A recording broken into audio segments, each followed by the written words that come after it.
Zaciane, simultânea Zaciasia.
On a perdu c'est vrai 2 points et aussi peut-être on a perdu la première place.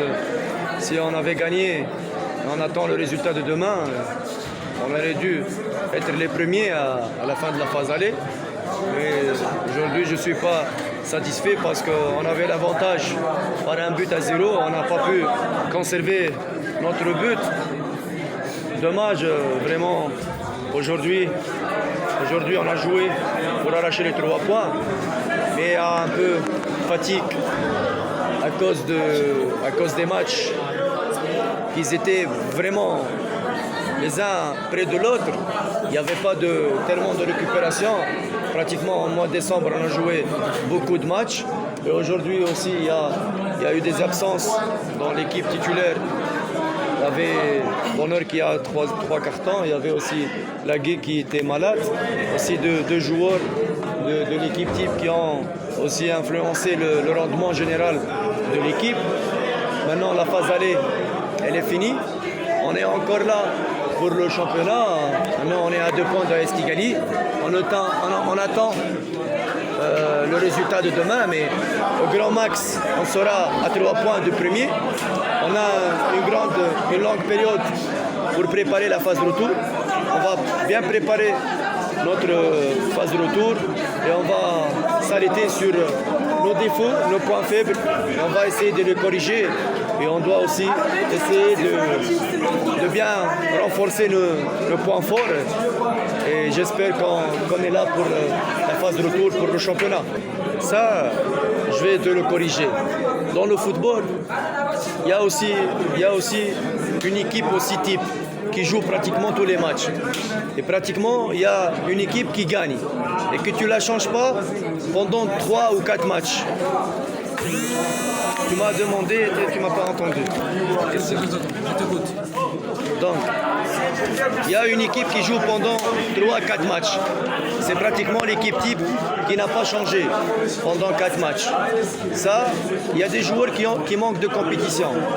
C'est-à-dire, même les joueurs qui rentrent, ils sont en manque de compétition. Même sur le plan physique, ils n'ont pas 90 minutes dans leurs pieds. Et aussi, tu ne peux pas changer toute une équipe à cause de la fatigue. Tu vas perdre les automatismes, tu vas perdre les repères de jeu. Tu peux changer un joueur, 2 joueurs, grand maximum 3 joueurs. Et à la fin, il y aura un petit changement par rapport au rendement des matchs précédents. C'est-à-dire, c'est vrai, on a un bon effectif, mais ça ne veut pas dire que d'un match à l'autre, on va changer 11 joueurs.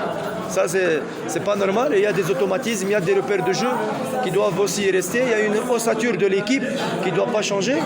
Et c'est ça. C'est-à-dire, tu joues en sport, tu ne vas pas changer 7 joueurs après étincelle. Si je vais changer, je devais devenir un entraîneur fou. Hein.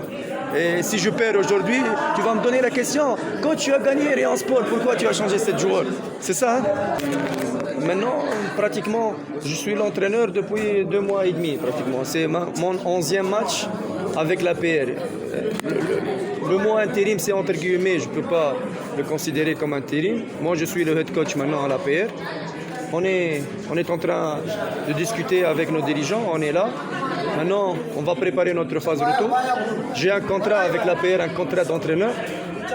Et je suis là, je suis en train d'exercer. Et pour le futur, on va bien maintenant réfléchir pour le bien de l'APR. On va étudier nos points forts, nos points faibles et on est là en train de travailler. C'est ça.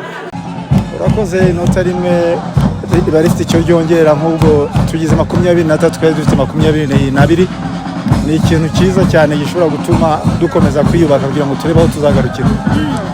Ni match minota 90 wabonye ute nk'umutekinisiye uri kuri bande touche? Nshingiye ku buryo amakipe yombi yakinnye yose ntagira ubwoba bwo kwatakana aricyo cyatumye ubona n'ibitego birumba. Waje kubona igitego coach watsinzwe igitego mu minota 45 niki wahinduye ese adversaire ni he yarari weak yarari hasi hatumye mu profita ukabona igitego mu minota 45 igice cya kabiri cy'umukino?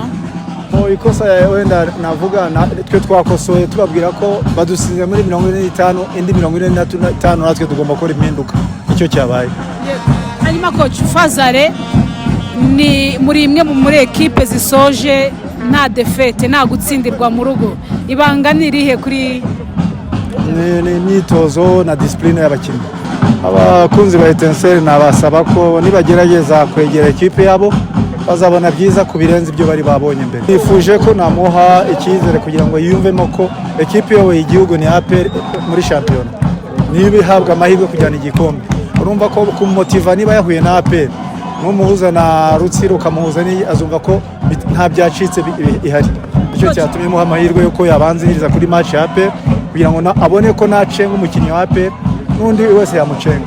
Hari abavuga yuko champion y'u Rwanda ishobora kuba yarasubiye inyuma coach, we nk'umutekinisiye dukorere analyse y'ino mikino 15 irangiye koko yasubiye inyuma? Ninjya muri cadre technique ndavuga ko itasubiye inyuma kuko niba equipe ya mbere ifite amanota 30 ha equipe ishoje ifite amanota 32 ubwo navuga ko ahubwo hashobora kuba hari byinshi byunguwemo buri equipe irazi ifite ikishaka. Impamvu si yindi nuko niba ushobora gusanga equipe ya mbere ifite amanota 30 iya kabiri ubwo uyu munsi sinzi resultat za Rayon Sport n'itsinda irajya kuri 31 nira bibaye ya mbere. Kubw'ibyo rero umva ko champion ntabwo yoroshye irakomeye nubwo ava mu mupira wasubiye inyuma. Gusubira inyuma ku mupira biterwa n'ibitego byagiye bitsinda. Niba duvuga ngo equipe ya mbere ifite amanota 31 seke ahubwo champion kuba ishobora kubikomeye